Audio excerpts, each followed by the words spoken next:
back pain and catastrophizing and people's kind of personality traits towards catastrophizing when something happens to them that is this big predictor in how well people are going to respond and and overcome back pain incidents. And you could probably apply this to any part of their life, but we're thinking about this specifically in these terms.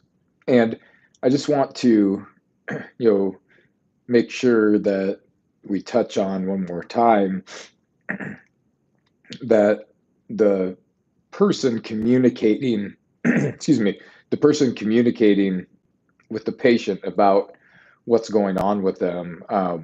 So if you are some sort of healthcare provider, person comes to you with some back pain,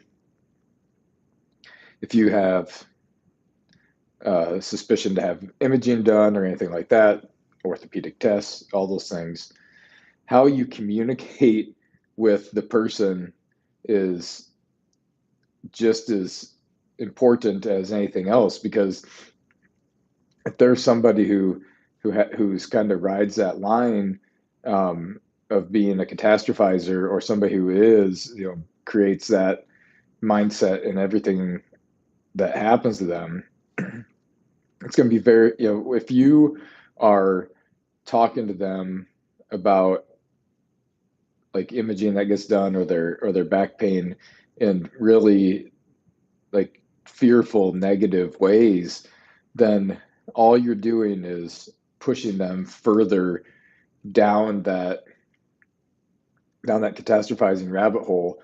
And you're creating, as the provider, you're creating just as much of the difficulty of this person having a good outcome as they are, because of the language you're using, the way you're talking to them about what's going on.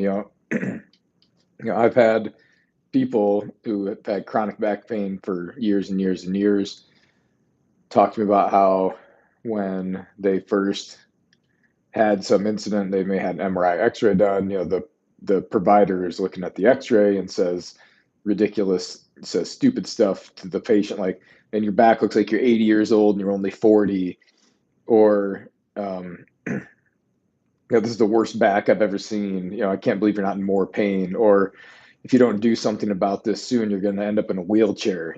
Those are not helpful things to say to a person who's having some sort of bout of back pain, especially if the goal is to have a good outcome, positive outcome, and help this person not fall into the catastrophizing trap that they're going to head towards. And some people are more prone to that than others. So if if you're feeding that by your rhetoric, then all you're going to do is put them further behind in their recovery, and you're going to make it more difficult for yourself as a provider to have a good, to be successful in the things you're going to have them do, prescribe to them, and so on. So you just have to make sure that when you're dealing with somebody who is coming to you with some sort of issue like this, that you remain positive, you remain